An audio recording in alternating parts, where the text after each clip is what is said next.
Freedom ain't cheap, gotta hold tight. In Jersey, sure we'll win this flag.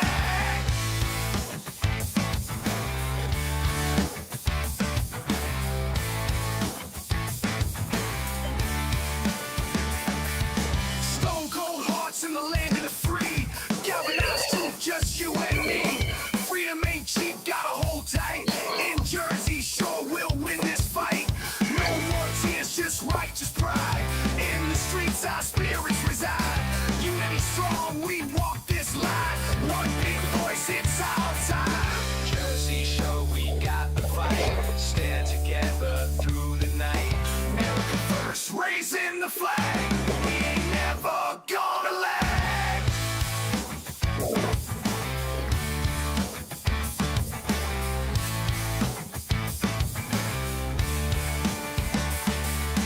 No more tears, just righteous pride. In the streets, our spirits reside.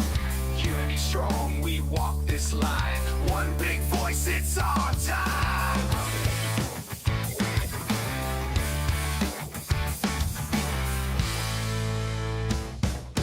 Generation fighters take the stand. From shore to shore, we reclaim the land. Grit and glory in every strand. In Jersey, sure we make our stand.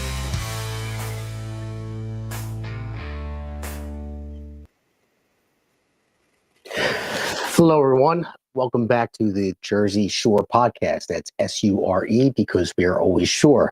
I'm your host, Damon Galdo, coming to you here live at First Amendment Live Studios under the Great America's Pulse Network. Now, we do have some breaking news today that I'm sure most of you have already heard about. Sadly, Pope Francis has passed. I believe it was around 7:30 this morning, right after Easter. I know President J.D. Vance got to meet with him yesterday and had some great things to say about him. So did President Trump. I mean, there's a lot of people out there. I can't, there's not many that wouldn't have some good things to say about the Pope. I mean, he's 88 years old. He dedicated his life to the church. I mean, he was a little bit more politically active than some would like. I mean, I don't always agree with his political points, but he was the Pope and he preached the word of God. And it was, a big loss, to the world today.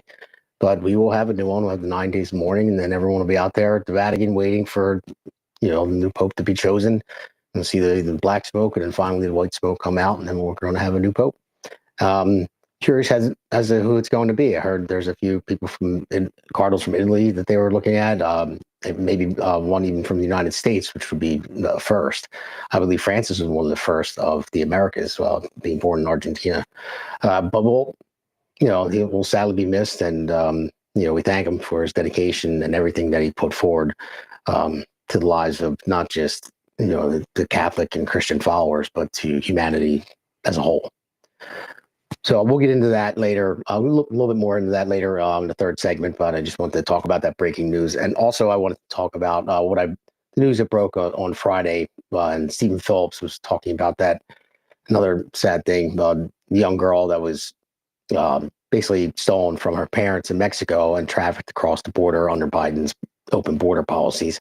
And she was then given to a sponsor with no vetting whatsoever. The sponsor, she was 14, sponsor was 25. He was an illegal immigrant himself, which I don't know how you become a sponsor. I'm still trying to look into that, how that happened. They don't say much about it. It's hard to find, of course. But he's 25 years old, said that he was her brother, and they let the girl go with him. And while she was under his custody, his sponsorship, as you would say, he raped her and brutalized her and impregnated her. And after all this was said and done, I looked into it. The Biden administration, they did turn down the case. They didn't even take it to trial. They let it go. And that's all I could find so far, is that did happen. And I can't find out what their reasoning is for. I'm still digging into it. Like I said, it's hard to find. But it's just another sad story about illegal immigration and the children that are coming over. I mean, there's over 300,000 children that are missing, and a lot of them go into sex trafficking. A lot of them go into, sweatshops, and they're working in factories. And we don't even know. And there's more being uncovered every week. And there's some good stories that do come out of it. They get found, they get put back home, but the majority of them, they're not good stories, and getting tired of hearing it. So for now, I'll go into my monologue. I'm riding solo tonight. I don't have any guests. Um, but welcome everybody again back to the Jersey Shore. And, every time I sit behind this mic, I remind myself why I started this podcast in the first place. It wasn't for fame. It wasn't for likes. It wasn't for the approval of some corporate, overlord or political puppet master or anything like that. It was for the truth. It was for you. And it was for this country, our country. We live in a time where saying what you believe can get you canceled. Well, that's if you're more on the common sense side, it can get you canceled. Where standing up for faith, family, and freedom makes you a target. The media lies, social media censors, the education system rewrites history, and our justice system, well, let's just say Lady Justice ain't so blind anymore, especially if you're standing on the wrong side of the establishment. But on Jersey Shore, here, we don't flinch. We don't back down. We tell it how it is, even when it's uncomfortable, and especially when it's uncomfortable, it needs to be told. This podcast isn't just a show, it's a line in the sand, a place where common sense Americans can come together, speak freely, and stand strong against the tide of Marxism, corruption, and moral decay. We believe in God. We believe in the Constitution. We believe in hard work, truth-telling, and holding the line for the next generation, which is our children. And if nobody else stands up to fight for it, they will not have a country to inherit. Our children are the most important thing, should be the most important thing to anybody, any parent or non-parent, any adult, anybody that wants a future for this country. We have to look forward. We have to make strides to make this a better country. They need to inherit something better than they have now. That should always be the common goal. So if you are tired of being lied to, if you're done being told to sit down and shut up, and you've had enough of the government and their media mouthpiece telling you how to think, what to believe, and being threatened to conform to their own radical ideologies, then you're in the right place. This is the Jersey Shore, and we're just getting started. So for now, let's roll into our first segment. Fighters take the stand from shore to shore. We reclaim the land, grit and glory in every strand. In Jersey Shore, we make our stand.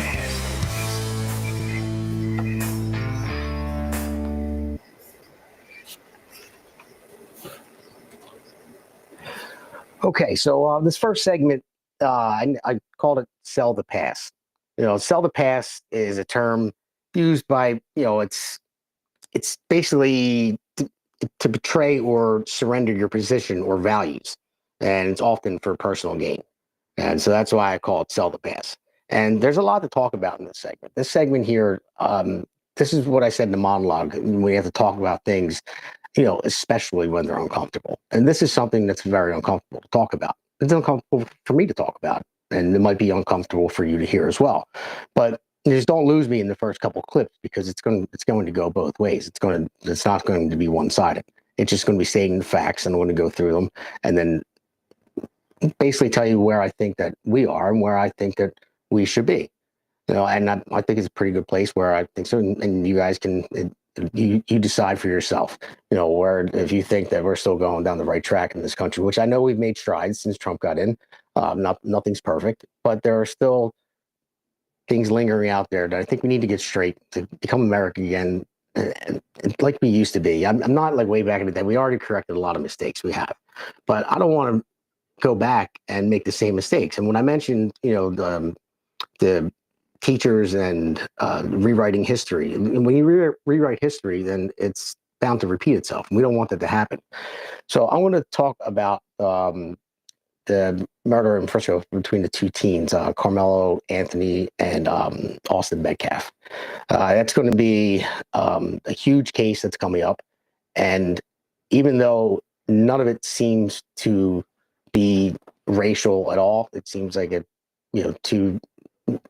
two or three or however many were involved. Just something happens when you're a teenager, stupid kid does something stupid. Probably, I'm going to go out on a limb and say he didn't mean to kill him, but when you're 17 years old, you don't really think about how final death is, like what can actually happen. I mean, I made a lot of mistakes when I was younger, and I'm lucky I got through them. I paid for them heavily, and as I should have.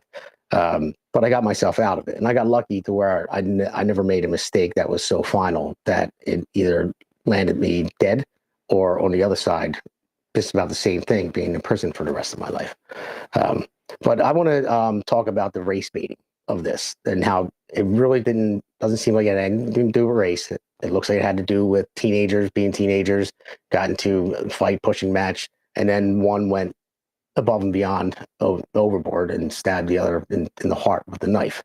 Then he admitted to it, and then he questioned to the police officer whether or not it could be self-defense, and he did admit to it. He said, "I'm not the alleged killer. I did it." And he said it to the officer when he was arrested. So well, here is the Colonel Anthony's family's representative, Minister Dominique Alexander, who's a character right here, and he is one of those guys that's basically a race baiter. So I'm going to roll S1V1 and take a look at this clip, and then we'll talk about it. And then I've a few more to go into as well, and then we're going to go and we're going to shape the other side of it too. So let's roll the first clip.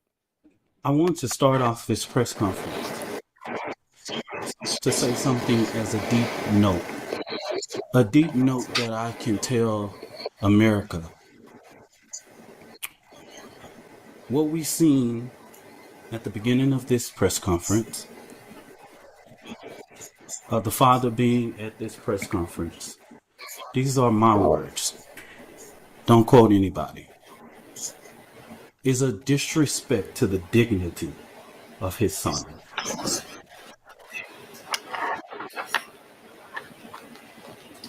Okay, so right there, what he said, basically talking about the slain victim's father showing up at the press conference. It's not like he said anything. He showed up, and he said he disrespected his son.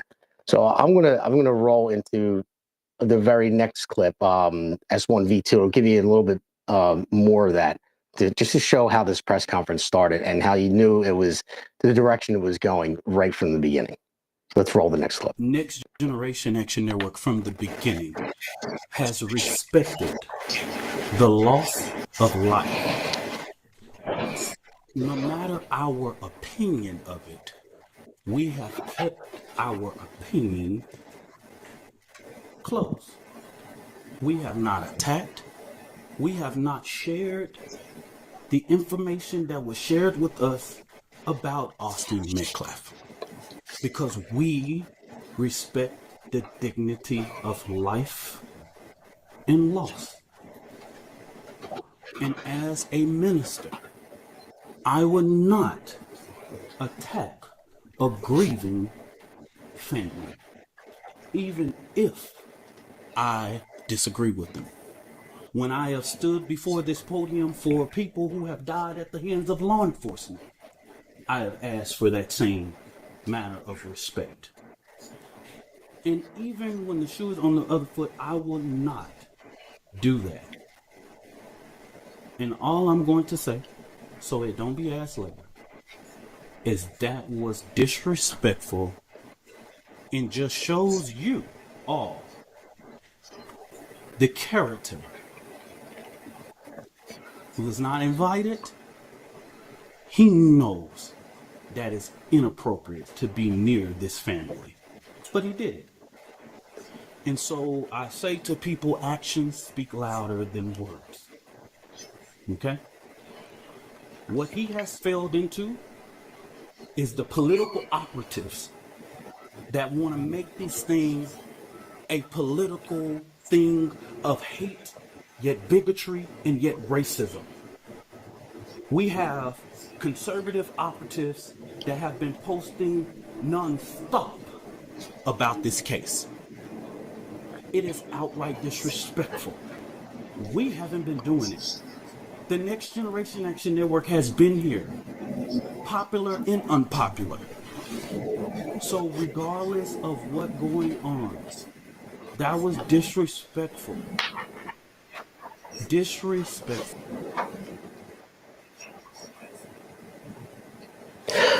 All right, everybody. So that clip there, again, now him saying that the father, Jeff Metcalf, couldn't be at that press conference is ridiculous. He didn't say anything. He wanted to know what the press conference was about. I know if my son was murdered by, I don't care if they were black, white, blue, brown, doesn't really matter. I want to know what information is being talked about and what's going to be out there. If my son was murdered and someone said that I know better to stay away from this family, see, that's something that'd be very hard for me to do. I wouldn't. I would need a lot of people in my life to keep me away from that family because at 17 years old, I know you make a lot of dumb mistakes, like I said earlier, but you don't realize how final death is, that how it can ruin two lives, not just two lives, the family members around you as well, multiple lives. And you don't think as well as you would as an adult because you haven't made those mistakes before. But you're smart enough to know that if you plunge a knife into someone's heart, then you know that you're going to seriously injure them for life or most likely kill them.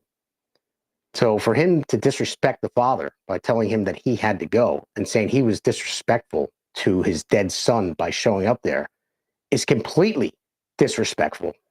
And that is something that pisses me off. And we'll get into the other end too, on the other side that pisses me off as well. So like I said, bear with me. But this minister, Dominique Alexander, he's stoking a racial conflict, insulting the father of the murdered boy. And he says they don't want to make it about race. Then why talk about it? Morgan Freeman said it the best. I swear he did. Someone asked him before, how do you end racism in the United States? He said, stop talking about it. But the more you bring it up, the more you make it prevalent and put it in people's face, then you're making an issue. That's why I can't stand the media, because the media are going to be all over this case. They're going to be all over it, talking about it. I mean, they're talking about how he has bodyguards now, from the Minister Alexander from that, what is it? Whatever organization he was from. I forget what it is. I'll remember in a second. But they have bodyguards following around. He's like a celebrity now. I mean, that's what the media's making him out to be. It's same thing with Luigi Mangione. The guy that killed the healthcare guy. He murdered him. I mean, he just completely assassinated the guy, like right out in public on camera, and everyone's cheering him on. People like Bill Burr, who I used to like as a comedian, and these are prominent figures. People that people watch on TV, they listen to all the time. So he's technically like media. He's famous, and people listen to what famous people say. They like watching him because he's an entertainer, and he's saying the same type of thing. So Bill Burr, I haven't watched a damn thing Bill Burr said ever since he said that about Mangione. But that's the whole thing about this. The facts are the facts, because the whole thing, this whole entire case is going to be tried on race.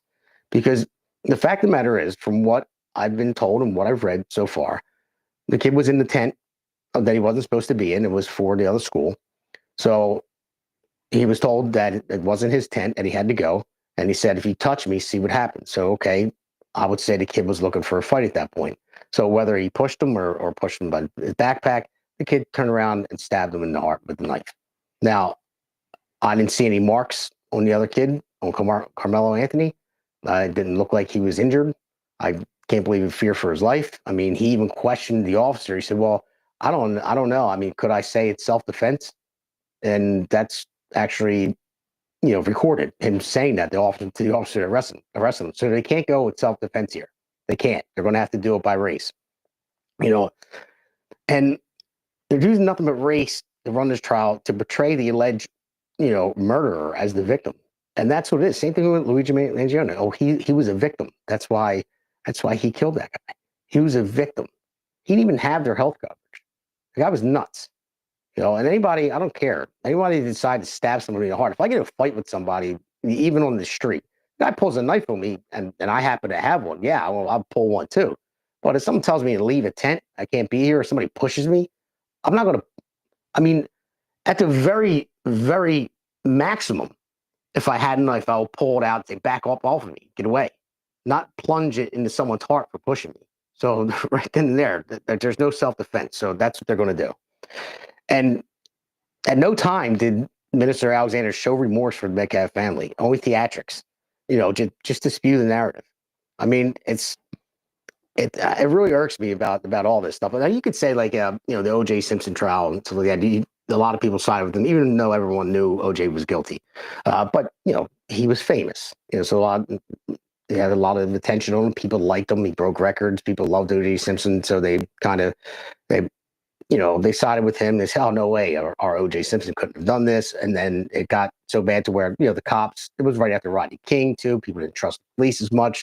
So, yeah, I could see something like that. But then when it comes down to a case like this, and then it's all going to be about race again, when it had seemingly nothing to do with race. And even the George Floyd case, in not one time in that trial was race brought up, but there were racial riots over it. How it was a white cop that killed a black man, which technically, after it was all said and done, Derek Chauvin actually didn't kill him. He died from, it wasn't because of the knee on his neck. He didn't cut off anything. There was no damage or anything like that. He was on a lot of drugs. His heart was oversized. He had 90% blockage in one of his hearts, and he had hysteria, and it was just too much for him to handle. Now, I'm not saying Derek Chauvin was good in what he did, but the knee on the neck actually didn't kill him. But at not one time in the trial was race mentioned, not once. And you go back to all the files in the trial, not one time did the prosecutor or the defendant or the defense bring up race at all. But in the media, that's what it was all about. The media stoked the race. That's all they did. And then those other cops, they went to jail too. And I don't think they should have. I mean, the one, told him to let him get off of his neck, the other, and called 911, said he's not responding. And that guy got time too, all because of the media pushing the race baiting. And that's what they want. And like I say all the time, media is controlled by Democrats, and Democrats want to keep this country divided by race. That's what they need. And they do it for votes. They do it every single time.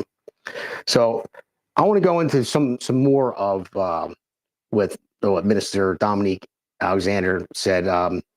That doesn't make any sense. So there's more stuff here. Let's go to SB3. There's two more. Fine. For the last week and a half, the Next Generation Action Network has engaged in communications with Frisco ISD to ensure that Carmelo Anthony's due process is not violated. We know that in the state of Texas, there are things that are discretionary things and decisions by the leadership of Frisco ISD, right? There are clear guidance in the state and education code regarding expulsion of a student. We have asked several times. We didn't just rush. We have had these conversations over the last several days. And we have stated that it is just outright wrong.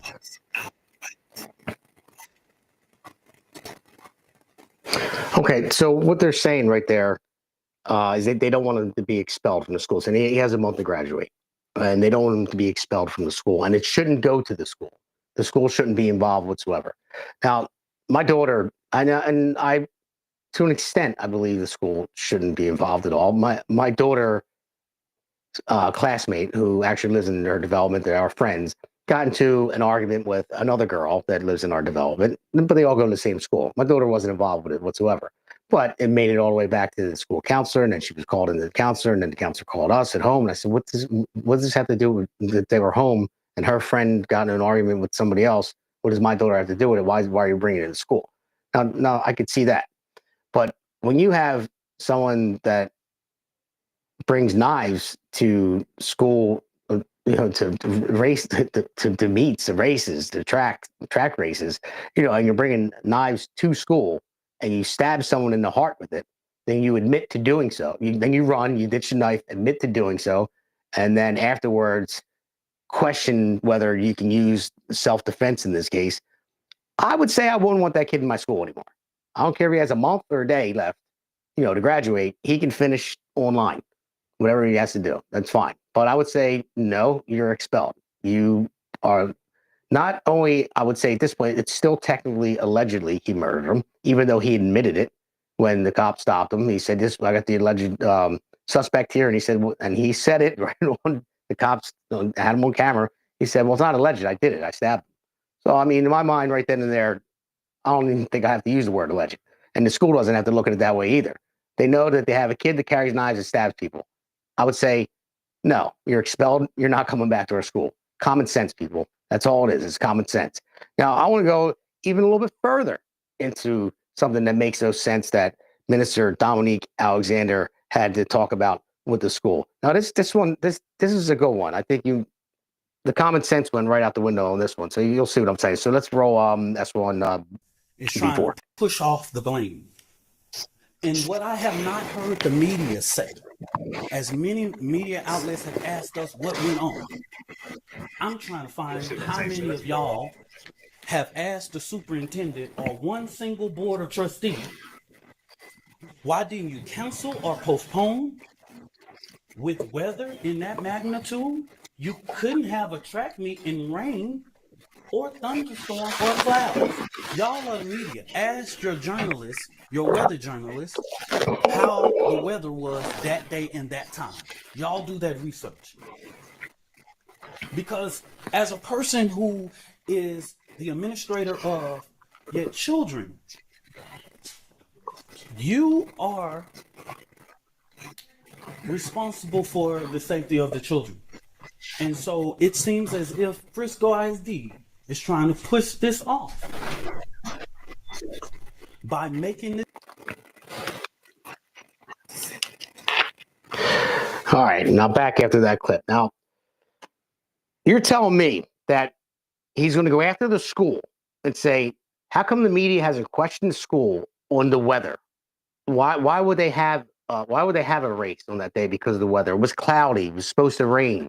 So the school is supposed to say, wait a minute, we need to cancel this meet right now. We have to, because it might rain. It's cloudy. Because if we don't, someone is going to bring a knife and stab somebody else in the damn chest with it. I mean, that is the dumbest goddamn thing I've ever heard in my entire life, is to blame the school for actually having the event because of the weather. And if they would have canceled it, then this would have never happened. So it's all the school's fault for having after-school events, and maybe we should just get rid of racetrack meets. Let's just cancel football games and practices for anything, because God forbid someone could show up with a knife. Let's just stop life as it is and not do anything, because the school made a decision to have that game or that meet at that time. If they didn't go on with it, they would have canceled it. It would have never happened. All the school's fault. That is unbelievable. The most unbelievable excuse I've ever heard. And for him to say that, at a press conference, is I don't know. You guys look at it and you tell me, because when I saw that, I didn't even know what to say. I just got filled with anger and like an emotion I never felt before. It was like an anger and stupidity at the same time. I just couldn't believe the guy said it. It's like it really makes no sense whatsoever. I mean, it shows how bad of a case they have. So this is all going to be played out in the media. And as much as he says it doesn't want to be about race, the father of Austin Metcalf, Jeff Metcalf, he said it on the news. He said, let's not make this a racial thing. It was about two kids that got into a fight. And he actually said that he forgave the kid already, Carmelo Anthony, which is a very tough thing. I mean, I'll tell you that right there. He's a better man than I am. I mean, maybe one day I would, but I don't know. Being faced in that situation, I wouldn't know until it hit me.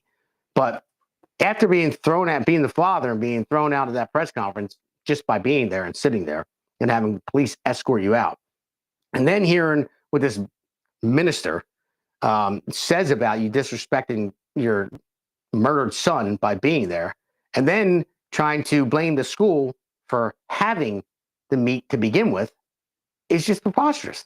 It's unbelievable. It just shows how weak of a case they are. Now, I'm just going to go into this next clip, S1V5. This is just from Matt Walsh. Now, Matt Walsh, I like Matt Walsh. He proves a lot of points, but sometimes he could be a little condescending. But I do like what he says sometimes, and sometimes his condescendingness is kind of funny, even though this isn't funny at all, what he's about to talk about. It's about this case.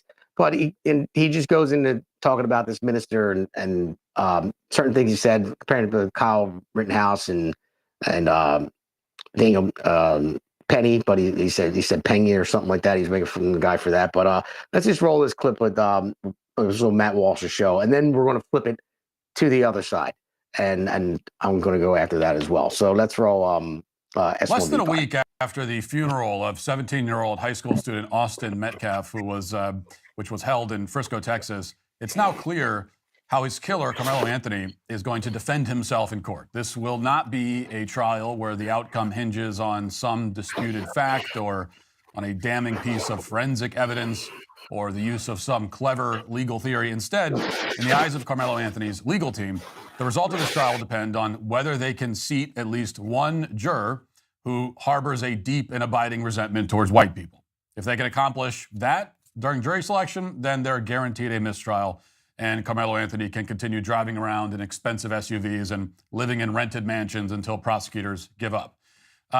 That's their plan as of right now. There's just no press conference. They made their incompetence even more apparent. Watch as Dominique Alexander invokes somebody named Daniel Penna and then claims that Kyle Rittenhouse shot multiple people in the back with an AK-47, none of which is true or makes any sense whatsoever. But here it is. Because these racist bigots try to prevent us from standing up for our baby, our boy, he should be afforded the same rights that Kyle Rittenhouse had, Daniel Penna, and all of the people who have claimed whatever their defense was. He should be afforded the same right. Nobody in the public media has one video camera, but we got the video of Kyle Rittenhouse with an AK-47 shooting 3 people in the back. We got that. And he raised more than $2 million publicly, and nobody said anything. So since they tried to come for us, I call for the community's overwhelming support for this fund. The disinformation that was put out was literally deliberate to prevent you from helping this family. You know, it's pretty incredible to watch. He's ranting about disinformation, and then he states in the same breath that Kyle Rittenhouse shot 3 people in the back with an AK-47. First of all, Kyle Rittenhouse was not carrying an AK-47. He used an AR-15 style weapon, which is not remotely the same thing. Secondly, Kyle Rittenhouse did not shoot 3 people in the back. In fact, there's a very graphic and iconic photo from the trial, which clearly demonstrates that Kyle Rittenhouse shot Gage Grosskreutz in the arm while he was charging at Rittenhouse with a handgun. Rittenhouse also shot another man named Anthony Huber 1 time in the chest. And the first attacker that Rittenhouse shot, a child molester named Joseph Rosenbaum, was initially hit in the groin, then in the hand and the thigh. Then he was shot in the head and ultimately the back. In other words, in no sense did Kyle Rittenhouse shoot 3 men in the back with an AK-47. Literally no part of that sentence is true. And the most important point in the Rittenhouse case is that all of the people he shot were trying to kill or seriously harm him. But the race hustler wants you to believe that, you know, this guy's fake retelling of the case so that he can draw a fake parallel with Kyle Rittenhouse and Daniel Penna. But Rittenhouse and Daniel Penna raised money because they were clearly innocent. And that's also to say nothing of the fact that all of these race hustlers who are comparing this to Rittenhouse and Penny, all of them said that Rittenhouse and Penny were guilty. So by their own testimony, they are.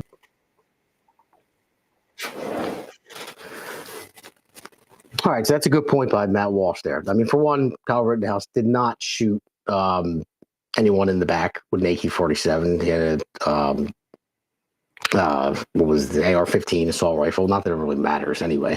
What matters is he didn't shoot people in the back, for one, and also his life was in danger. Someone charged at him with a gun. Somebody tried to decapitate him with a skateboard, and another guy was coming at him trying to hurt him as well. So that was actually self-defense. I mean, I know it was a stupid thing for Kyle Rittenhouse to do, to go in there with an AR-15, and originally wanted to go in there to help people. That's what he said. That's what people believed. That's what it looked like. And there was a lot of video of it that proved that he didn't just go there and shoot people. He went there, and while he was there, he did defend himself.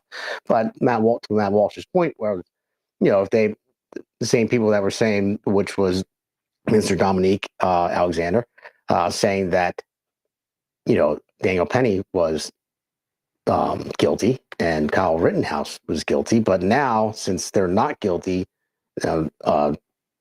okay. So if you're saying they were guilty, then that's a good point, Matt, that Anthony is guilty. Now, again, this is why I want to keep this. I really don't want to be getting wrapped up in race. I know that the media is going to do it. I know that they're going to do it, but I'm so damn tired of it. I'm so tired of it. I mean, it doesn't really matter. And I want to go through some stats with you guys, but before I go through some stats, I'm going to give you just facts about all this. But well, for one, Minister Dominique Alexander, the appointed spokesperson for Carmelo Anthony, has previously been charged with multiple felonies for which he served almost zero prison time, according to local reports. Back in 2009, Alexander was arrested for shaking and hitting the 2-year-old child of his then girlfriend with an object and causing its brain to bleed. 2-year-old shaking and hitting him with an object causing his brain to bleed. This is according to Fox 4 Dallas. He was convicted of charges in 2011, receiving 2 years probation for a Dallas court. However, in 2016, he violated his probation and sentenced to 2 years in prison, which would be to finish out his, well, I guess his probation must have been extended at that point. But he was sentenced to 2 years, but he only served 8 days. Then during his probation period, again, Alexander was indicted on felony forgery charges in January 13th, according to the Dallas Observer. And in 2017, the minister was arrested on felony theft charges and of property between $2,500 and $30,000, garnering a possible sentence of 20 years in prison due to his previous forgery conviction. Again, according to the Dallas Observer. In the most recent infraction, Alexander was indicted in 2019 on felony assault charges in a domestic violence case stemming from his actions against then-girlfriend and baby mother, Kiera Saunders, according to WFAA. Saunders accused Alexander of pushing, choking, and headbutting her during several altercations, but the mother of 2 decided against proceeding with the trial in the end. So this guy is up there representing an alleged murderer and speaking for this family. If I was a family, I would have picked somebody else. Not with this guy's history. Obviously, he's a hustler. For forgery, I mean, for theft, I mean, apparently he beats women. Apparently he has no remorse for hitting a 2-year-old child and shaking it so hard until it had brain bleeds, and was convicted on that. So I would shop around for a new representative from the Anthony family if I were you guys. I really would. And I know that people came out and they said about the money that was raised. I don't know where it's at now, $350,000 through a GoFundMe, a Give Send Go or something like that. And a lot of people were accusing them of using the money that was raised because they're, as of right now, they're renting $1 million property and they're driving very high end cars. So obviously the family is not poor. They live in a well gated community and $1 million home with very nice cars. But I don't think that was true. I don't think they took any of the money out. But on the other hand, I was reading some of the comments of the people that were donating, and they were horrible. It was like, it's time to kill these crackers. Here's $100. Make the white man mad. Take back. Stick up for our people. I mean, everything. There were so many racial comments towards white people on there that they were donating, and that's how screwed up this is. That's how screwed up this country is. And if it was the other way around, I would say the same thing. And we're about to get to that in a minute. But no one should be praising somebody that murdered someone. I mean, if it was self-defense, it was self-defense. Like, I would say Kyle Rittenhouse. I mean, that was a little bit more of a dicey situation, but in the end, it was proven self-defense. Daniel Penny, for sure, 100%. The guy was a hero. I mean, he was trying to help people on the subway, and he didn't intend to kill the guy. He just put him and subdued him. And the guy was on a lot of drugs, had a lot of problems, and he died afterwards. Daniel Penny didn't even know he died when he was being questioned by police. He was asking if the guy was okay. But so he was definitely innocent. But when we got to stop with the racial divide, and because, like I said, Lady Justice isn't that blind anymore. She's seeing color now, and she shouldn't. That's the whole problem. And I'm telling you right now, it's due to the media. The media love this. They eat it up. They eat it up left and right because it's a story. They no longer want to report the regular news and say this is actually what really happened. because it doesn't fit their narrative. It doesn't blow it out of proportion. And we'll get even more into that in the second segment about them blowing things out of proportion as well. But that's why I do this podcast. That's why I said before in my monologue, I didn't do this, for fame, for likes, for anything like that. I do it for the truth. And I do it for this country. I do it for our country. And we need to get back. Justice needs to be blind and fair. And it hasn't been for a long time. So we got to get back that. Now let's flip it to the other side. Now, this guy here, I'm glad I found this clip. Jake Lang, he's for Protect White Americans. That's his group that he formed. And apparently he was a January 6er. Now, I didn't know all this until I started just, look it up. Study this case as much as I possibly could for what's out there so far. And I found out this guy was part of January 6er. Now, I don't condone January 6th whatsoever. Do I believe that a lot of people were sentenced pretty harsh, like people that showed up when it was done. People were out in the Capitol that showed up and were just walking by. The FBI picked them up and they were charged with lesser crimes. Some did a couple months in prison or maybe even got probationary house arrest. But if you just happen to be walking by, I mean, they hit everybody, which I think was a government overreach. But the people that broke into the Capitol, I mean, it was stupid. They broke the law, deserved to go to jail. And this guy was one of them, Jake Lang. It's the first time I heard of him until I saw this clip. And like I said, it's for Protect White Americans. Now, it's unbelievable. Protect White Americans. The same thing as Black Lives Matter. Black Lives Matter, Protect White Americans. Like, why do we have to have that? Why can't it be Protect Americans? That's why I'm so strong with the border and getting rid of all the illegal immigrants, especially illegal criminal immigrants. So our citizens are safe. Black, Asian, white, brown, it doesn't really matter. As long as American citizens are safe, that's fine. So that's why I'm for that. But I want to roll this clip and see. I want to show you a little bit what this guy Jake Lang is about, who's another scumbag race hustler. And kudos to Jeff Metcalf, also Metcalf's father, and how he reacts to it. So let's play S1V6. Fight. Hey, Jeff, it's Jake Lang here. Yes, sir. What can I do?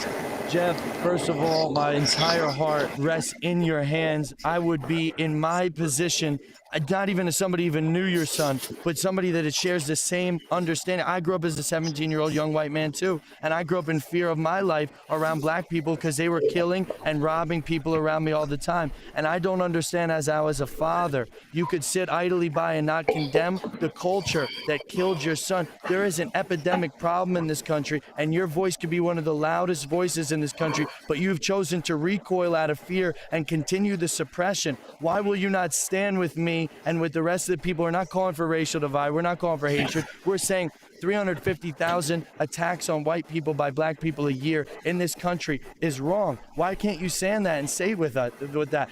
Maybe you can.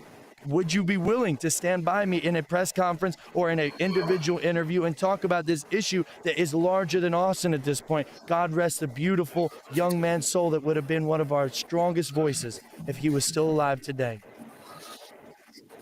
Are you done? Yes, I am, sir. Okay, my turn to speak. You are part of the problem, my friend. You're trying to create more race divide than bridging the gap. I do not condone anything you do. You do not have any... That's called white guilt. No, let it talk. Of my son, let me finish. I give you your time. You take my son's face off your website. I am not associated with you. You're creating more Austin Metcalfs with your weakness, sir. You are creating more Austin Metcalfs with your weakness. History. We're white people.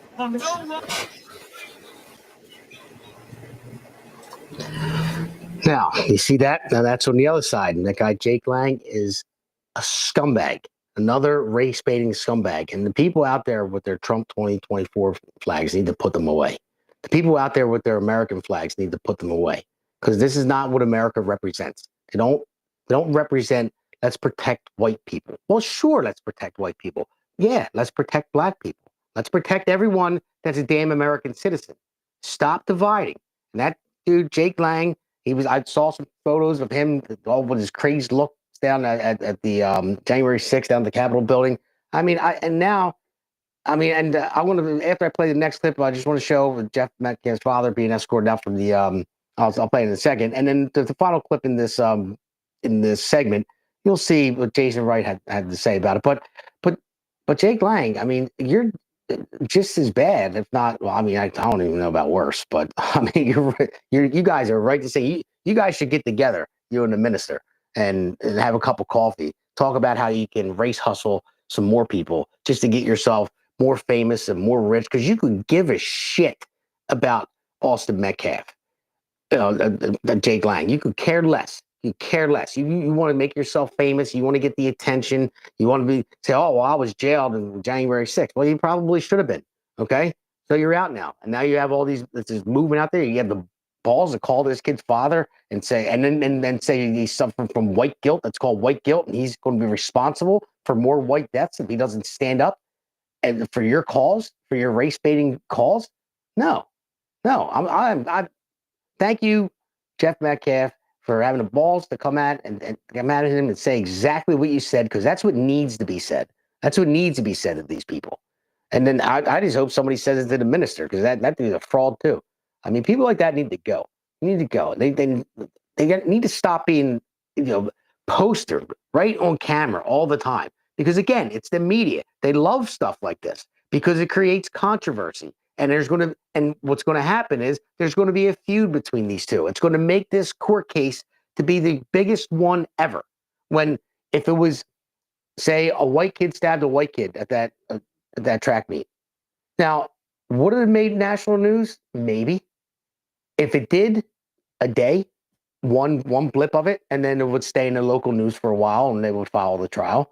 But that's it. But now this trial is going to be followed nationally all over the place. And every piece of scumbag media is going to be behind it, amplifying it, ramping it up, using the race to do it. And the Minister Dominique Alexander and Jake Lang are going to be right at the top of it on both sides. They're going to have one side outside, one side this side on the courthouse, other side on this side of the courthouse. Media is going to be covering it and eating it all up. And they're going to have riots and everything that goes along with it. And I am goddamn tired of it. Sorry, God, name vain, but so you understand, whatever.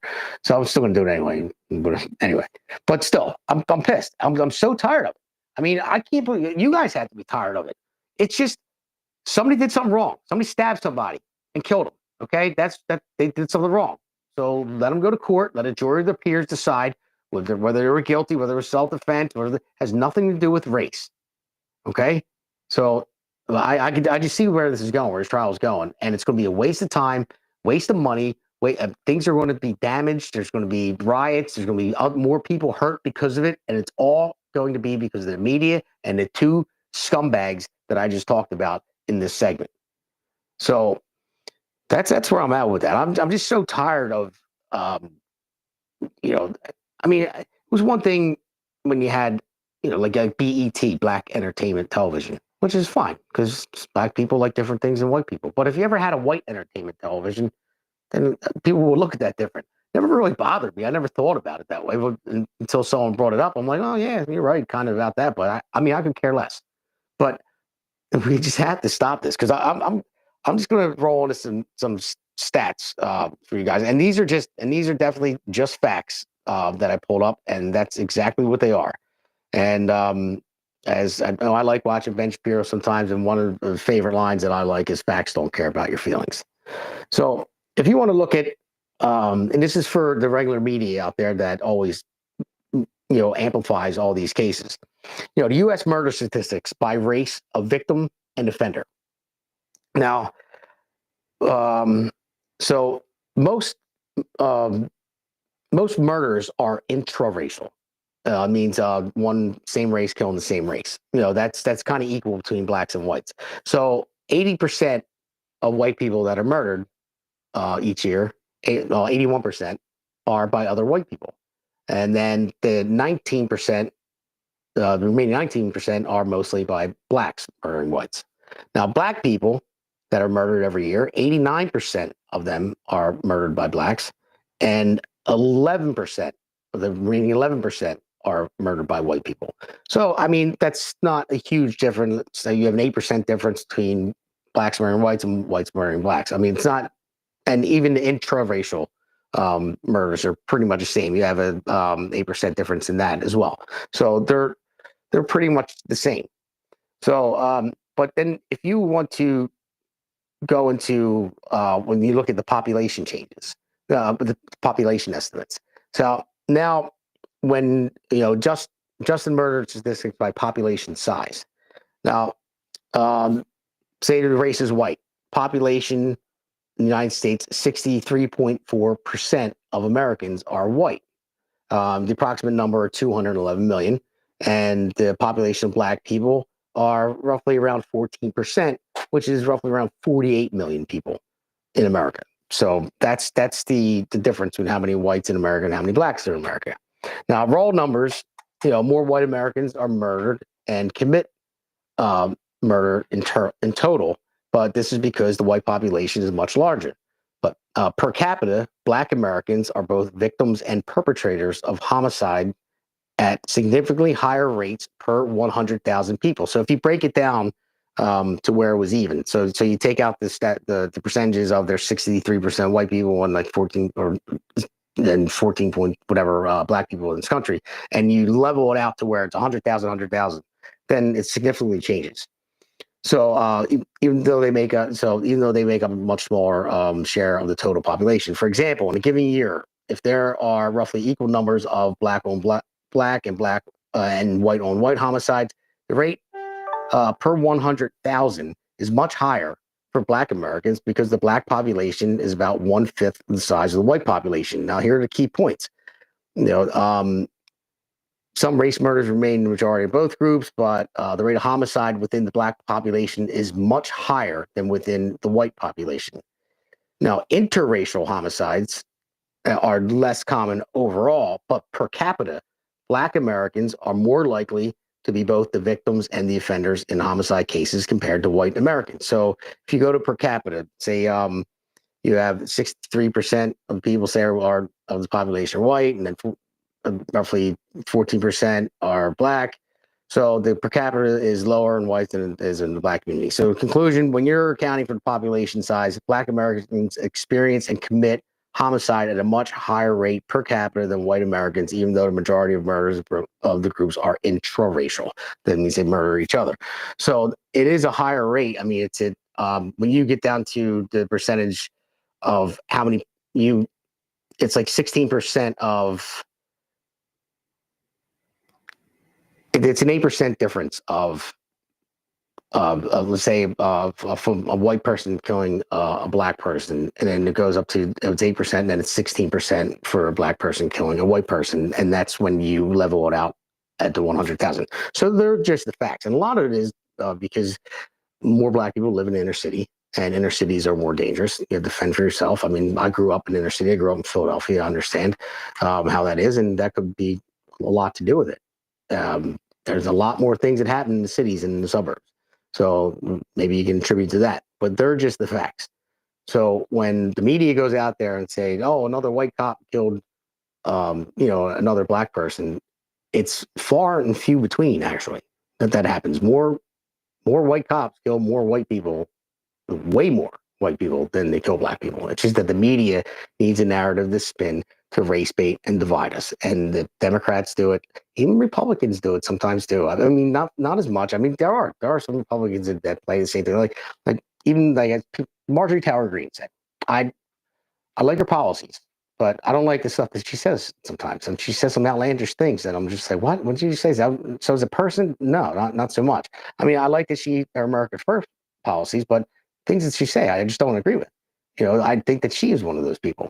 That's a Republican right there that I don't agree with the way how she portrays certain things and the things that she says, and then she divides. She is a divider. So, but for the most part, I believe the far left Democrats are, and definitely the media. So I'm gonna leave it with that one with the stats, and I'm just gonna go back and I want to play the clip of Jeff Metcalf being escorted out. So we'll go to S1 V7. This is him just when he showed up at that press conference. They told him he had to leave, and he's escorted by the cops. So we'll take a look at that.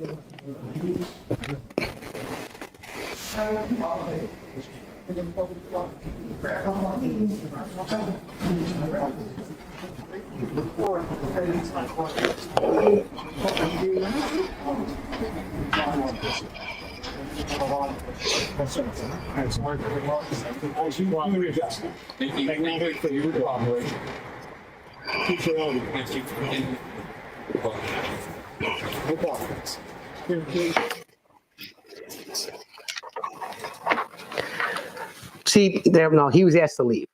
The only difference is he didn't stab anybody on his way out. You know, he walked away. He didn't say anything when he was there. I mean, he wanted to be there to find out what the press conference was about. Obviously, it was about the person that murdered his son. So for me, I would like to be there as well. I would like to know what was going on. I would like to know what they were saying. I would like to know everything there is about the case. Everything there's, whatever knowledge I could get, any information I could get about who and why my son was murdered, what the reasoning behind it was, what the aftermath is going to be, how I'm going to keep my family together throughout this trial. I mean, whatever it takes, because that father's going to have to go through a lot. The family's going to have to go through a lot. The Anthony family's going to have to go through a lot. All their relatives are going to have to go through a lot. And guess what? The media is going to make it even worse. And so are Jake Lang and Dominique Alexander. So this very last clip to end the segment that I want to play is by Jason Wright, and he actually makes some sense about this, about people just want to be famous. People like Alexander and Lang, they don't. That's why I named this segment "Sell the Pass." To betray or surrender one's position or values, often for personal gain. So let's play S1V8, last clip of the segment. Protecting white Americans. And I'm calling it the Unite the White movement. And so this is being blasted out all over social media. Protect white, protect white Americans. And someone that's been on this show and someone that I'm a fan of, according to that billboard that's over my shoulder right now, Jake Lang, a January 6th survivor, someone that did 3 or 4 years standing on his head because of January 6th. We've had Jake Lang, I believe, when I read this billboard, and Matt Wallace had tweeted it out saying this is going to be the largest protest. They're doing it in Frisco, Texas, at a high school, and they're calling it Protect White Americans.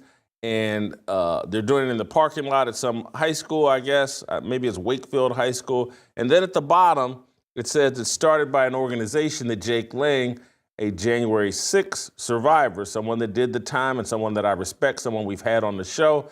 They're saying he started the Protect White Americans movement. And I read this and saw this, and I was like, oh, here we go. Charlottesville 2.0. And so I tweeted out with the banner and Matt Wallace, this is a mistake. This is Charlottesville 2.0. It's January 6th all over again. I get the motivation, but this isn't the right approach. Just because Trump is in office doesn't mean there won't be paid, fed agitators there to spark violence. Trump was in office on January the 6th, or he was being moved out of office on January 6th, and he was definitely in office in 2017 during the Charlottesville hoax. And I believe the Charlottesville hoax was Unite the Right, I believe, based on my memory. And that's why this here is exactly where they want you to be. Unite the White. And that's what this is. And I'm not saying there's anything particularly evil about that. It's just not the right approach. It's what have I said since April 2nd, and what have I been saying for 3-4 years on this show? They're trying to bait you into their identity politics and the Marxist tactics that have got us where we are today, more racially divided than at any point in my 57 years of life. We're going the wrong direction. As people start saying, hey, you know what the solution is? let's be more like the racial idolaters who are black. Let's be racial idolaters who are white. Let's unite the white. And here's the issue, and I'm really going big picture here, and you got to stick with me to understand it. But this matrix that they've built, this social media matrix, when they've turned many people into influencers and people that want to build an audience. Now, people, instead of developing some sort of skill and moving into a career or building something, a business based on services, people all want to have an audience. They all want to be their own little celebrities. They all are being captured by their audience. And this isn't something that's new I'm saying today. I've said it when I was talking about Nick Fuentes, last week, couldn't be this week, Siap's been in town. Last week, what's the easiest way to build an audience? What's the secret sauce of building an audience? Racial identity. There you have it right there, racial ideology. He talked about Black Lives Matter before that clip too, but I thought it was more important I know it was long, but it was more important to play that part about unite the white. So he talked about Black Lives Matter being the same way, and social media, what's the best way to get popular, the best way to get the clicks and how to divide people racially and to get more popular.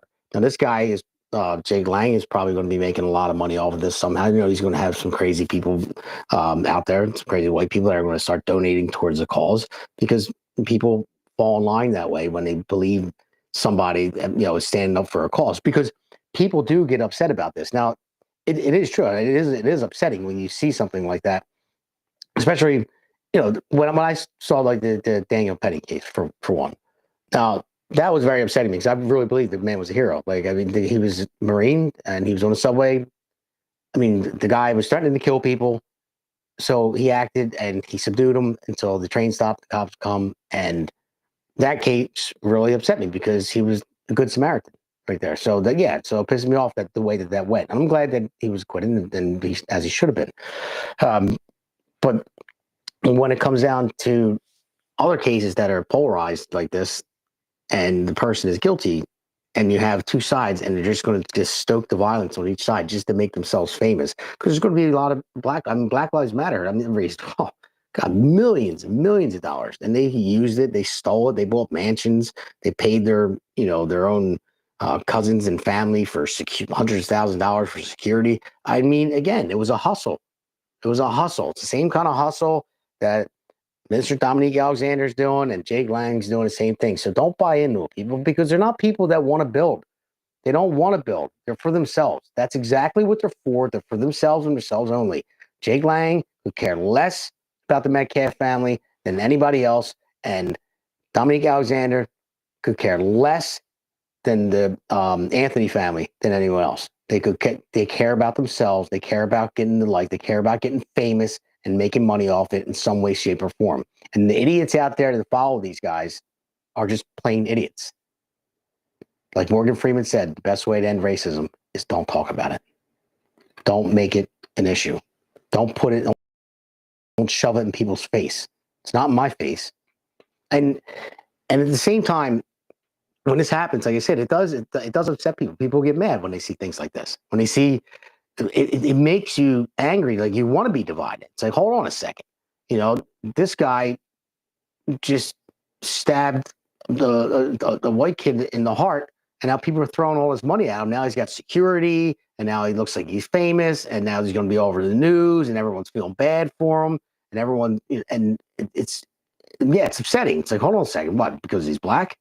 It's the same thing if a white person were to kill a black person and everyone got behind him, even though if he was guilty, if the white person was guilty, people got behind him like, oh, no, he was actually the victim. He wasn't the oppressor. No, he was the oppressor. Whoever stabbed the person is the oppressor, plain and simple.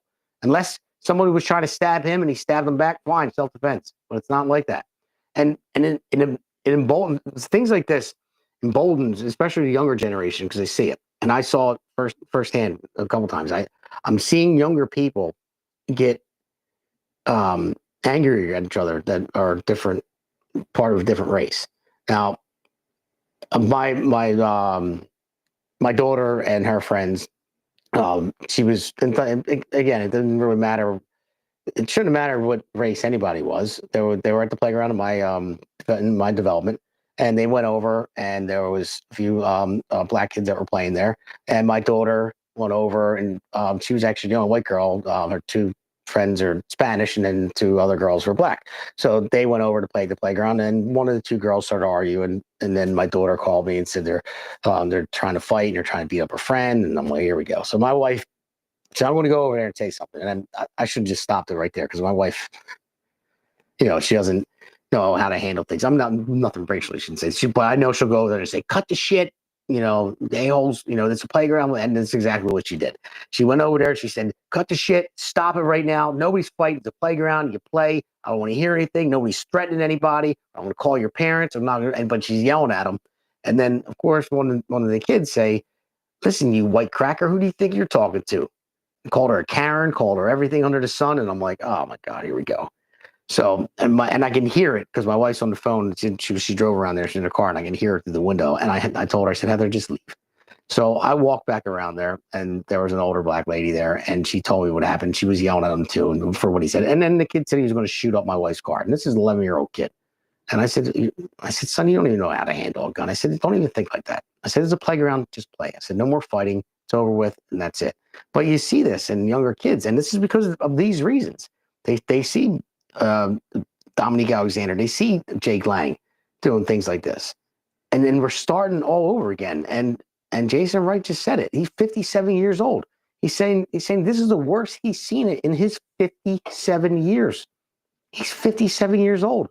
So it is getting worse than what it was. We were on that racial inequality. I mean, people were so far past that until it was brought back to light on purpose.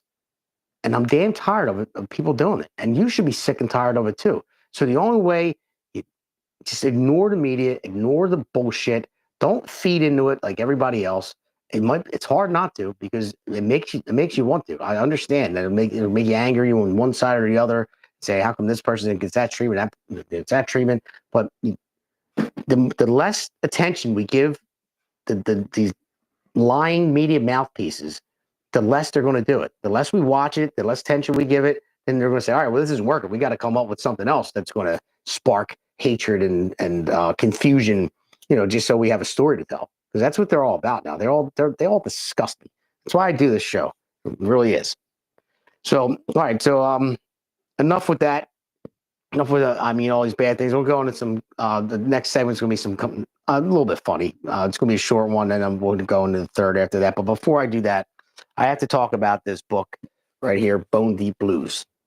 Bone Deep Blues was written by Brian R. O'Callahan. He's actually a retired detective. So he writes about the former Navy SEAL, J.D. Big Dog Walker, now enjoying quiet life as a blues musician and nightclub owner.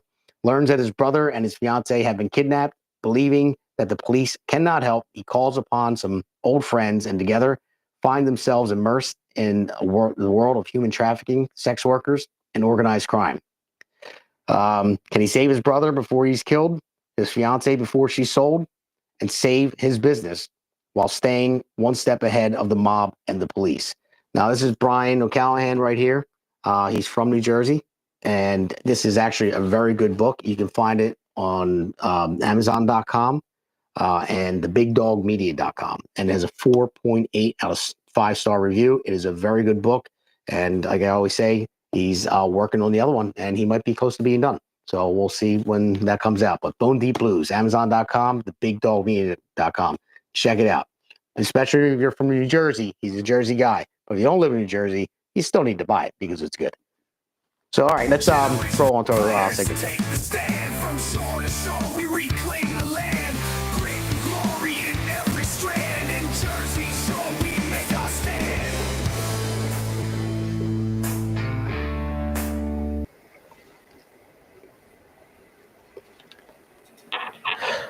All right, so for this one, I guess we'll just roll into the first clip. So I'll tell you why I named it that. In Springfield, So we'll they're play. eating the dogs. They're Eating the cats. They're eating the pets of the people that live there. They're eating the dogs. They're eating the cats. They're eating the pets of the people that live there. People of Springfield, please don't eat my cats. Why would you do that? Eat something else. People of Springfield, please don't eat my dog. Here's a catalog of other things to eat. They're eating the dogs. Whoa, whoa, whoa, whoa. They're eating the cats. Meow, meow, meow, meow. They're eating the pets of the people that live.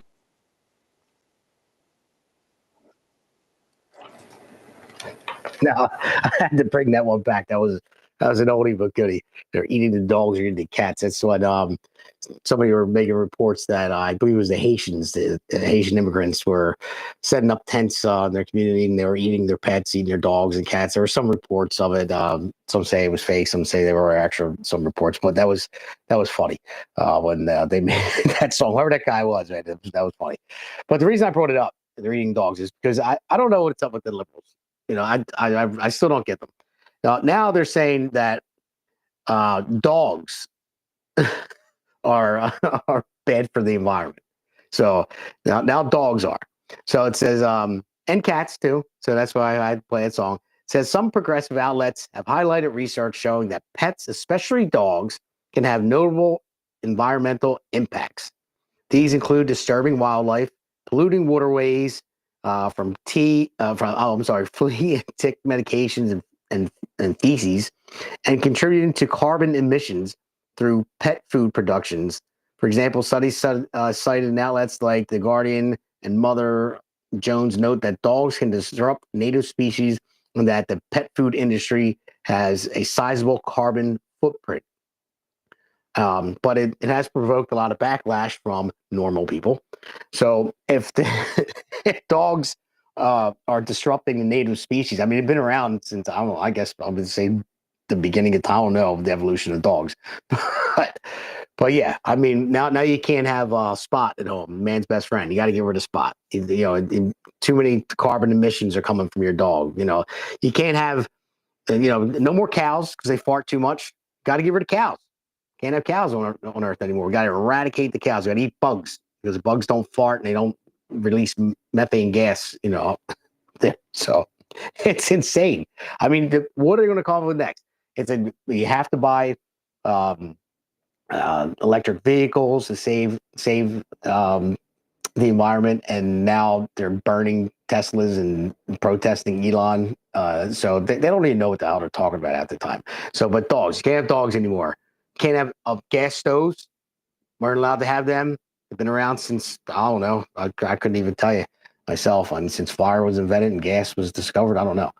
But can't have gas stove. It's too many emissions. All right, so you have to use an electric stove, which I'm pretty sure to create electric, you have to burn fossil fuels as well.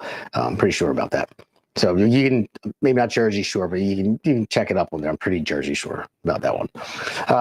But when you couldn't have enough pressure in your shower, they had to cut down on the water pressure with the shower heads. And I love the fact, which is funny, Trump always makes me laugh, sitting there signing an executive order. So they take the regulators off the shower heads. So he can wash his beautiful hair, as he puts it. But again, hilarious stuff there. So, I mean, there's a lot of public reaction as they mock and reject the idea that everyday animals like dogs are environmental villains. It's like, why? I don't understand. I thought most of these liberals are like cat people, and they're saying cats the same thing. Cats prey on wildlife. Isn't that nature? Like, I mean, so what do we do? I mean, you say we got to kill off all the lions so they stop eating zebras? I mean, I don't know. I mean, do you kill off all the hawks so they stop going down eating field mice and owls and eating field mice or eating rabbits? I mean, it's a life. So do we have to end all life? Is that where we're going to go? I mean, humans too. I mean, why don't we just wipe out the whole planet? And then that way Earth will be sustainable and trees will grow and nothing will be around. And it looks like that's what the liberals want. I guess the only thing, though, the only thing that they do want here, the only thing that is not bad for the environment, that doesn't emit toxic gas into the atmosphere, are illegal criminal migrants that are deported to El Salvador. That's what they want back. Now, he has no carbon footprint. A prisoner in El Salvador, Brego Garcia, they keep flying over there. They want to smuggle him back. He needs to be back home. The Maryland father, MS-13 gang member, alleged human trafficker. Alleged wife beater. She did file charges on him for beating her, so that's for sure. There's a lot of ties. The MS-13 is MS-13 tattoos. The guy's MS-13 gang member, and he was here legally, and he got deported. Now, whether or not there was a hold on his deportation and he got mixed up in one of the flights, either way, he was going. Maybe not on that flight, maybe on the next one, but he was going, and he's not coming back. But apparently he has no carbon footprint. So you have to get rid of your dog, get rid of your cats. No more cows. Don't eat meat. Cows got to go. They fart too much methane in the air. But Abrego Garcia needs to come home because he has no carbon footprint whatsoever. He does not hurt the environment. He will save Maryland. More trees will grow. Wildlife will thrive and be sustainable. The birds will chirp. The crickets will sound lively at night.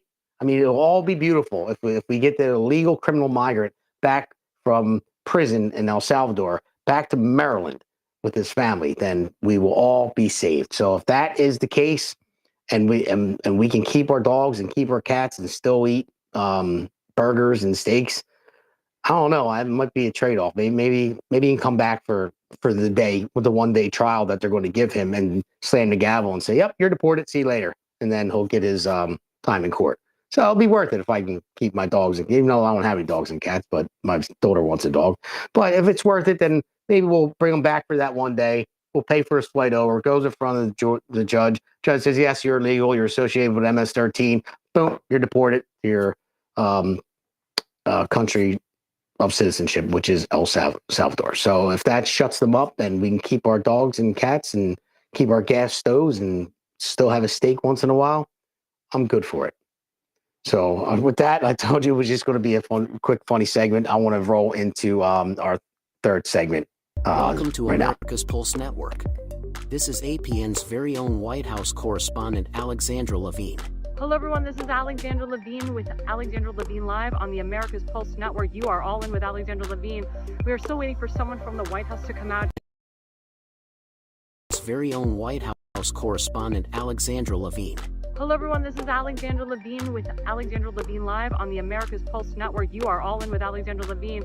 We are still waiting for someone from the White House to come out and tell us what transpired between President Trump and Vladimir Putin on that call today. We are here live at the White House. We're waiting for White House Press Secretary Caroline Leavitt to come out and tell us about the updates of today, the call between President Trump and Vladimir Putin, what transpired in that call. Subscribe and follow America's Pulse Network on the above social medias.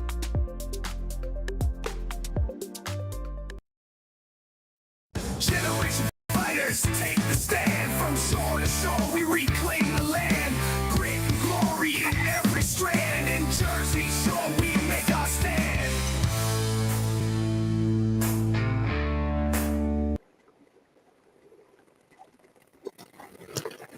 All right. Now this segment is called The Resurrection. And that is because Easter was yesterday, was the resurrection of Lord and Savior Jesus Christ.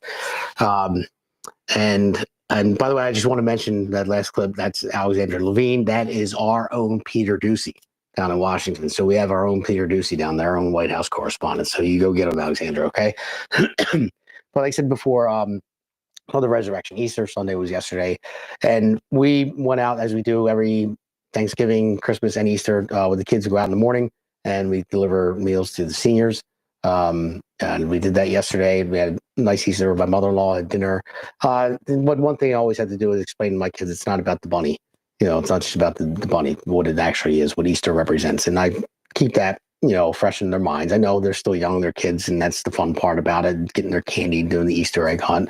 But you still have to let them know what it's about. That's why we still, always try to give back on Easter and Thanksgiving and Christmas when we deliver the meals. And they actually enjoy it. And Pete took his family with him the first time. His buddy Nate did as well. And all the kids had a great time. They really did. Just, going from house to house or apartment complex to apartment complex and delivering the meals to the seniors on the list. They were so happy to see the kids delivering the meals. It's a very good thing. And that's what it was about. That's about giving back. That's what Pope Francis was about. And, Pope Francis, like I said, he dedicated his life to the people. I didn't always agree with his politics, and I think he got involved with it a little bit too much. But to each his own. He can say what he wants and how he feels. I know he kind of conflicted with some very conservative Christians and Catholics with his with same-sex marriage and being okay with that. Now I understand with the very hardcore Catholics and stuff, they really don't care about like gay or lesbian unions. It's only recognized in the eyes of the state as being like being a union, technically being married, to where if your spouse dies, you can collect their Social Security and vice versa. So if I were to pass away, my wife would get my annuity, my pension, and be able to collect my Social Security, stuff like that. So yeah, that's fine. But what the hardcore conservatives, they had a problem with it being called marriage, because marriage is actually a sacrament, and that is different. And that's why people had a problem with it. I did slightly have a problem with it because it is a sacrament and it's part of a religious belief. So, but a union, I don't care. They can do what they want. It doesn't matter to me. I mean, I think they should be eligible for, their partner's benefits, if they decide to commit to each other, for the rest of their lives. It's fine with me. But that was just one thing that it was kind of controversial for. But Pope Francis, was born in 1936. And he died 21st of April, 2025. So, and that was this morning at 7:30. I know he was loved by a lot of people. I know his intentions were great. He did a lot of good in his life. He was the first pope from the Society of Jesus, the Jesuit order. And actually, I went to LaSalle, and they were taught by Jesuits, actually, with LaSalle College High School. And for the first, he was the first from the Americas, the first from Southern Hemisphere, actually, and the first born or raised outside of Europe since 8th century Syrian Pope Gregory III. He was born in Buenos Aires, Argentina. Was inspired to join the Jesuits in 1958 after recovering from some severe illness. So I don't know what it was, but he was ordained as a Catholic priest in 69. From 73 to 79, he was a Jesuit spirit in Argentina. He became an Archbishop of Buenos Aires in 1998, then Cardinal in 2001 by Pope John Paul II. And following resignation of Pope Benedict on February 28, 2013, he became Pope Francis, became the new Pope. So it's a sad day for a lot of people. A lot of people mourn the Pope. A lot of people love the Pope. I mean, he's a symbol of what a lot of people believe. It doesn't even matter. I mean, it doesn't matter if you're just the Christian community. You don't really have to be Catholic, because basically Christians believe in the same thing. There are some minor differences, but the main hub comes out of the Vatican for Christianity, of the teachings of the church and Christianity. So it's a hard thing when the Pope dies, especially when you were, well, I didn't actually get to meet him, but my sister did, but I'll get into that in a second. With Pope Francis, actually, we're going to be doing a docu-series pretty soon, and I can't wait to get it together. It's about Frank Cedar. Frank Cedar is a local guy here from Deptford, and Frank, he's done a lot of good work. I mean, you should see the monuments that he's made that are local. He's an amazing sculptor. He made a staff for the past 3 popes, for Pope John Paul, Pope Benedict, and for Pope Francis. The last one made for Francis was when he came to Philadelphia in roughly 2015, somewhere around that time. It was the first time it was ever in Philadelphia. I was living in Philly at the time, and it was madness. I mean, madness in a good way, because there were so many people there. I mean, the amount of people, I never seen so many people come to Philly. I mean, and that's including the Eagles' first Super Bowl, whatever, and there was just so many people there. It was amazing to see. But and that staff that Frank made, it was on display in many churches, and displayed St. Nick's Church in Philly, then multiple churches throughout New Jersey. And he's done that for many popes. And the amount of stuff that he's done, and I can't wait to do a docuseries on Frank and all the good things that he's done, and all the sculptures and his artwork and the monuments that he's built, and get to the very end of his big piece that he's trying to put together. So that's my buddy Frank's. That's his. I guess that's how he's woven into the Pope there. So he got to present that staff that he made for him. So my sister, on the other hand, who I talked about before, has stage 4 metastatic breast cancer. And, she was diagnosed with stage 3. She had the double mastectomy, went through chemotherapy, all the treatment. And when she thought that she beat it, came out at University of Penn, you ring the bell, big celebration, you've done your treatment. They thought they got it, but it had already metastasized to her bone marrow. And right after that, there was a priest that went to my church in Philadelphia. His name was Father Emil, who became very good friends with my parents and my family since I was a young boy. Since then, he became bishop and archbishop and cardinal, and then he was the cardinal with Pope Francis. He actually stayed in the Vatican for a while. Then my parents, every 2 years or so, they would go out and see him. And this was right after my sister got her diagnosis. She just finally grew her hair back, and then she was diagnosed with stage 4 metastatic breast cancer. And here are some pictures of her, getting to meet the Pope and being blessed by the Pope. And this was years ago, and she wasn't supposed to have that many years left. I mean, the medication that she was on was supposed to only last for about 2 years, but it went further than that. It lasted 5 so far, 5 years, and that's her being blessed by the Pope with my father in the background. So maybe it had something to do with it. Maybe God said, she needs a little bit more time here, and to raise her daughters. So that was something pretty special for her, and always will be, and special for my family. And she's lived a lot longer than they have given her. And I know I told you guys a story before, what kind of got me into politics, and basically why I do this podcast as well. When my sister when they first found out that she was diagnosed with the stage 4 metastatic breast cancer, her insurance company were denying her PET scans, and the PET scans were to show it was already in her bone marrow. But like I said, that medication she was on was only supposed to last for roughly 24 months. So they needed to do PET scans every 3 months to catch it. As soon as it began to move to an organ, say her liver, where it is now, and moved on to her liver, the PET scan would pick that up immediately, and they would automatically take her off that medication and put her on a different one that would no longer really help her bone marrow, but would help her organs. So it's basically, every time you hit, a bump in the road, new medication, but you're still heading south, but it just slows you down here, and then you go more south, and it slows you down here until, but this is why I really, believe in God and stuff like that, because she lived a lot longer than she was supposed to, number one.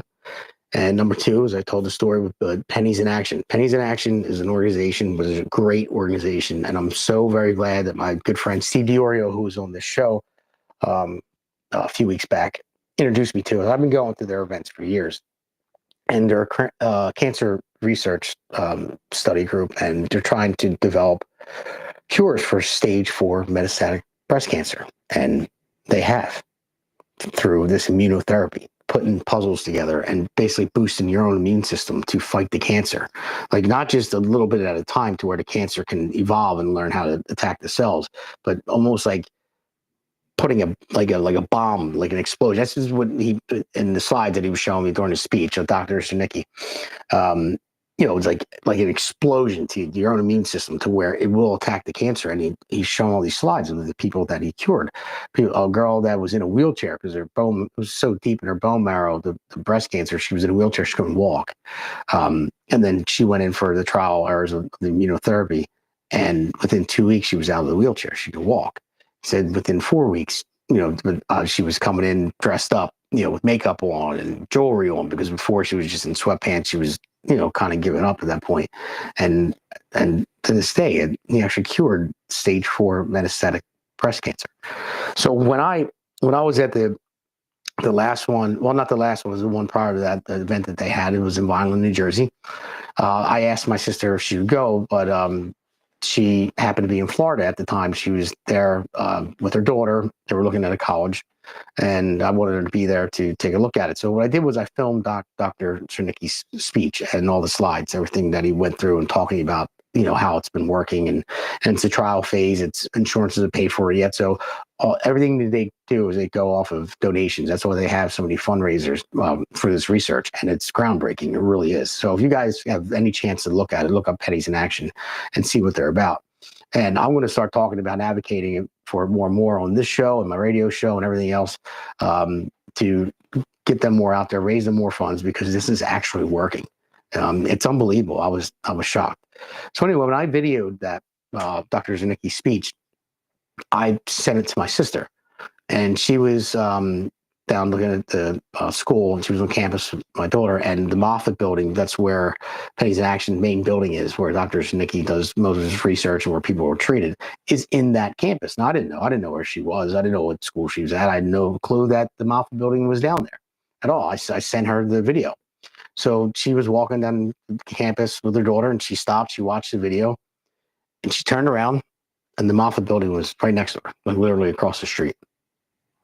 So if you don't tell me that's not a sign from God right there, I would say it is, because she walked in, talked to them, talked to her oncologist at the University of Penn, and they decided to come, they decided to give her a shot to treat her to see if she's a candidate for it.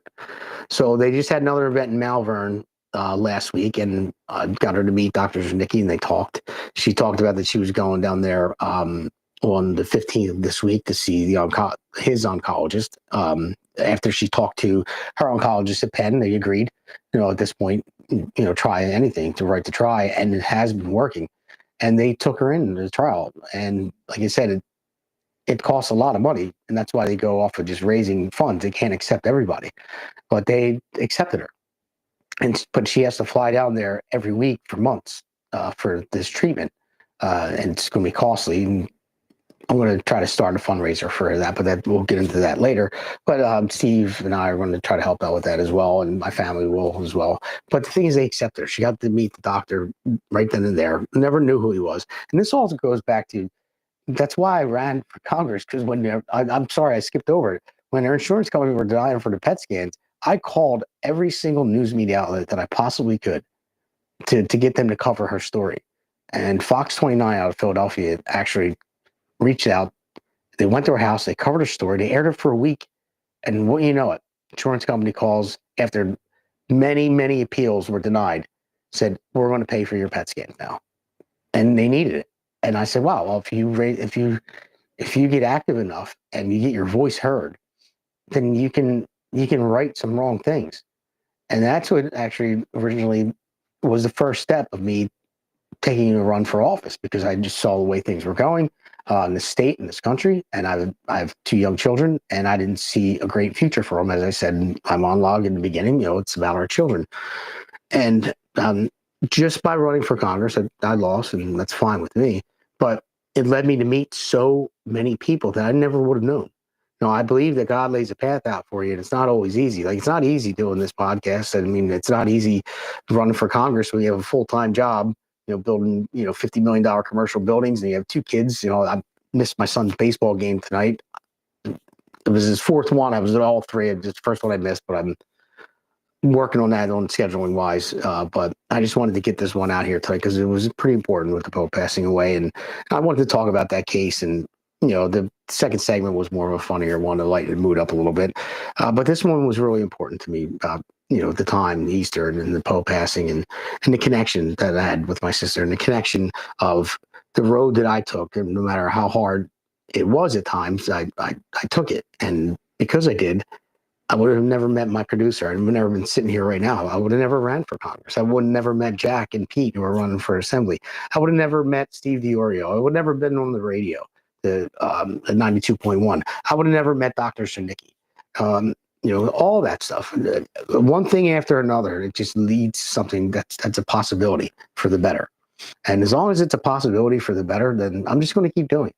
Like I said, I'm not doing this for fame, not doing it for the clicks. I'm not doing it I'm doing it for the truth. I'm doing it for this country. I'm doing it for our country. I'm doing this for my family, your family. And you can believe it if you want. Not. I mean, sometimes I look in the mirror and I say these things to myself. And I'm like, man, this guy, if I heard me talking, I'd say he's full of shit.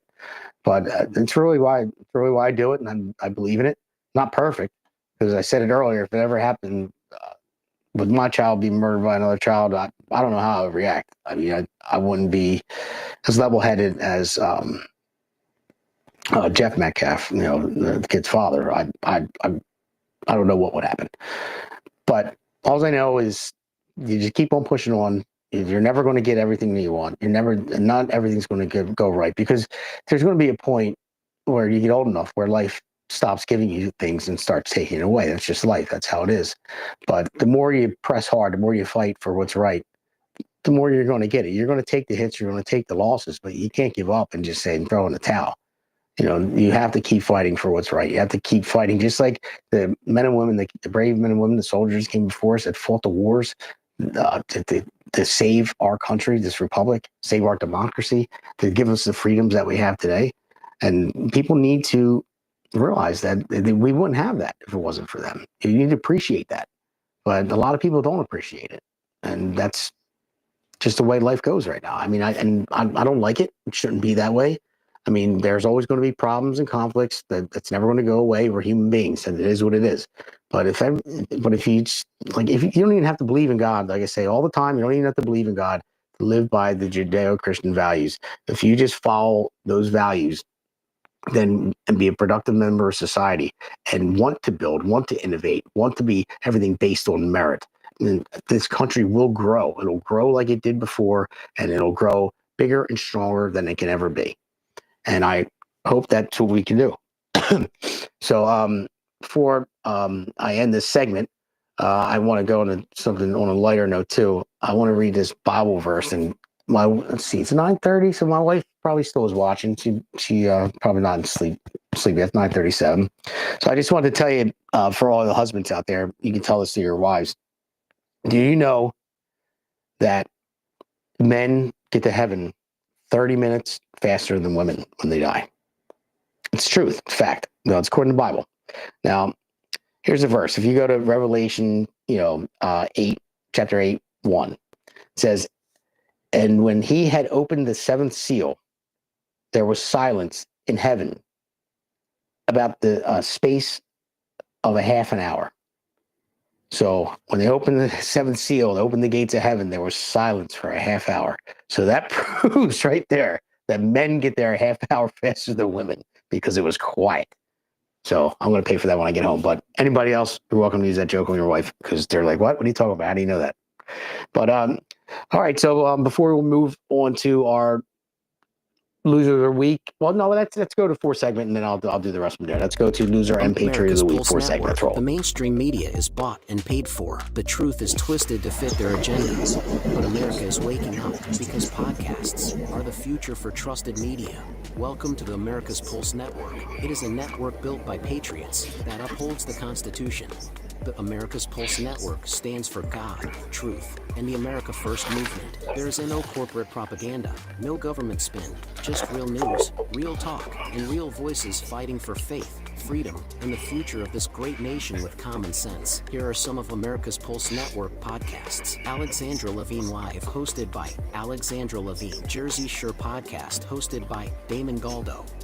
The Conservative Corner, hosted by Seth Eisenberg. APN's The Pulse, hosted by Alexandra, Damon, and Seth. So tune into America's Pulse Network on the following social media platforms: X/Twitter, Rumble, Truth Social, Facebook, and YouTube. Join the revolution. Because the pulse of America beats for God and country. America's Pulse Network is for faith, family, freedom, and truth. Generation fighters take the stand. From shore to shore we reclaim the land. Grit and glory in every strand. In Jersey Shore we make our stand.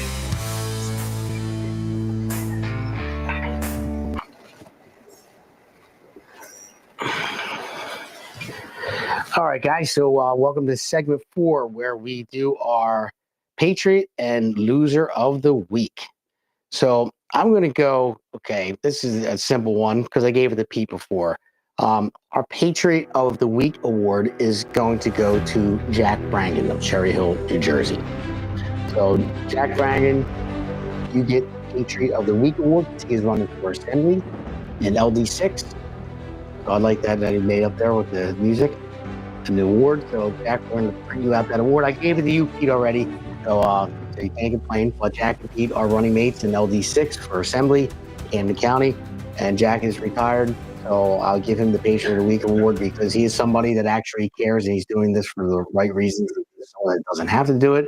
He's retired with his own business, but he has grandchildren. And again, he cares enough about his community, his county and his state and his country to try to make a difference and run for Assembly. And he's never been an elected official before. Pete hasn't either, just as like I were not either when I ran for Congress. And I think we need more than that.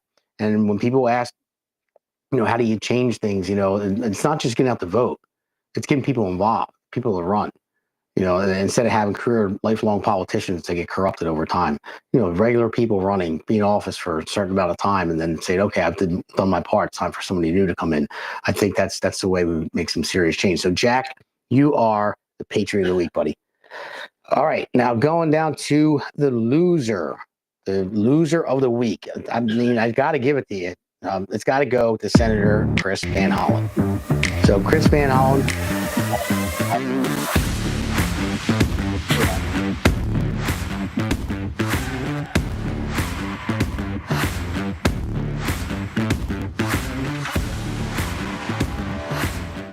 Losers! Losers! Losers!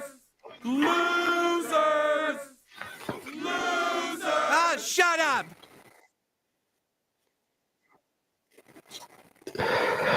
So thank you, South Park, for that little clip. I like that one. So loser of the week. You are the loser.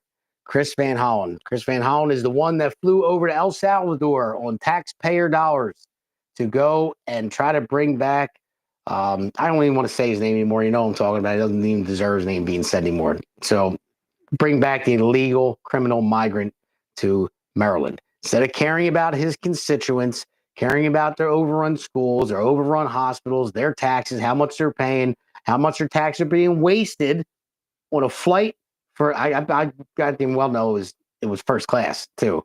On a flight for him to fly to El Salvador to sit down with an illegal criminal immigrant that was deported from this country, sit down, take pictures, drink margaritas with this guy, margaritas, and say, we have to get him home.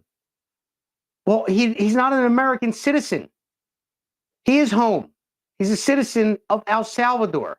And even the president of El Salvador sees him as a gang member and a terrorist and won't even let him out on his own streets of his own country. But yet we got to bust him out of prison. And more Democrats are saying they're going over there too, that are going to go get him out and bring him back home. So again, no, I can't wait until every ad, Republican ad that comes out during the election cycle is going to be these idiot Democrats doubling down on their failed policies. Let's get the illegal guy back. Hell with the American citizens here. They don't pay attention to when like I said last week, when CNN, MSNBC, they cut the White House briefing off as soon as Rachel Warren's mother came on to tell her story because it doesn't fit their narrative. And they talked about different things because they can't let people see that illegal immigrant, that Joe Biden's wide open, I can't even say porous border, wide open border, killed American citizens, had young girls raped, had kids put in sweatshops, child labor factories, sex trafficked kids. I mean, these gang members murdering our women and children, and raping them. I mean, the Democrats that are going over there and saying all this, I mean, you really disgust me. Like, you really do not care about the United States of America. You care about the new headline, the new what's going to be popular with the crazy far left. There's only so many of them out there. You're on the wrong side. You're on a 90-10 issue. So all I can say is keep it going. Keep it going, because you're only going to ruin it for yourself. I mean, if you get reelected, I mean, I'm telling you what, I'll be shocked. And any other Democrat that goes over there and tries to bring this guy back, and you get reelected, I really will be shocked. I'll tell you, whatever state it is, I'll never set foot in it, because it's stupid. It makes no sense. It means you don't care about American citizens. This is an America first country. Okay, it's America first. So we need to take care of our own citizens first. And yes, if we can help out another country and give them aid, of course, if there's a disaster or they need aid with something, if we have it, then you give it. Yes. Same concept as I said before, I said multiple times. It's like being on an airplane, lose cabin pressure, oxygen mask drop down. They tell you, put yours on first. Don't put it on your kids first or anybody else, because you will pass out by the time you get it on everyone else. You have to put yours on first so you don't pass out, and then you can help other people. You have to take care of yourself first so you're able to take care of other people. So these idiots going over there for this guy, Garcia, have at it. Keep going for it. Just stop spending taxpayer dollars on it. That's all I got to say. I mean, he should have to give it back. I mean, or there has to be some kind of fine that he has to pay for using taxpayer dollars to fly to El Salvador to go see an illegal criminal migrant in El Salvador in prison. I didn't see that as part of his job description when he was elected the senator. Like, I mean, I didn't think that was part of their description. I believe it had something to do with what was written in our Constitution and protecting American citizens, and because they work for us because we elected them. And he didn't get elected by Garcia. He didn't get elected by El Salvadorians. He didn't get elected by MS-13. He didn't get elected by Trinidad or Aragua. He got elected by people that live here, citizens of the United States of America. So you are the loser of the week, and you're just a complete and utter loser, period, in my mind, no matter what. So, all right. So then the show, I want to talk about our buddy Seth. There is a GoFundMe out there still for him. Been in and out of the hospital for a long time. They said he was a vet, and he hasn't been back to work in a long time. His hospital bills are building up big time. He had very bad infection that kept just coming back, and I don't want to tell everything. Well, actually, he put it out there on Facebook. I mean, his foot is like half gone of all the surgeries that they had to do. They cut all the bones out, everything. He had a very bad infection. He kept being in and out of the hospital. One of his stays were like 30 some days straight.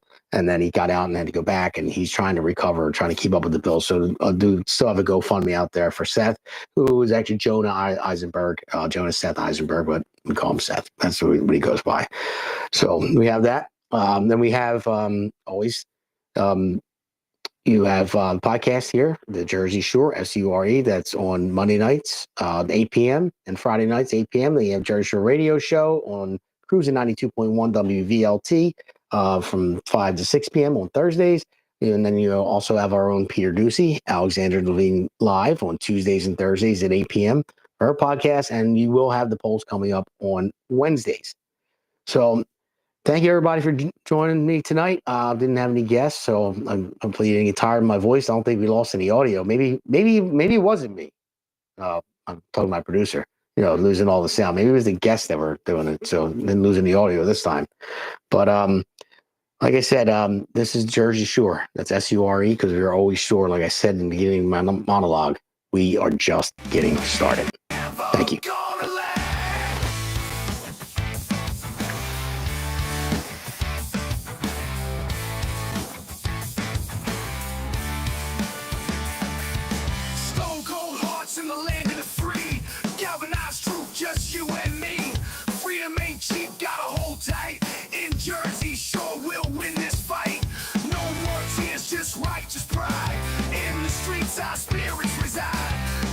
strong, we walk this line. One big voice, it's our time. Jersey Shore, we got the fight. Stand together through the night. America first, raising the flag. We ain't never gonna lag.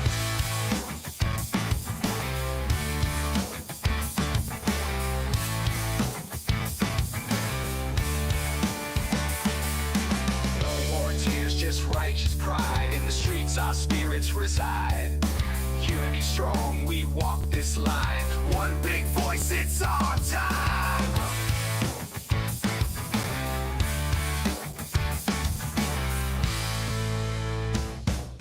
Generation fighters take the stand. From shore to shore, we reclaim the land.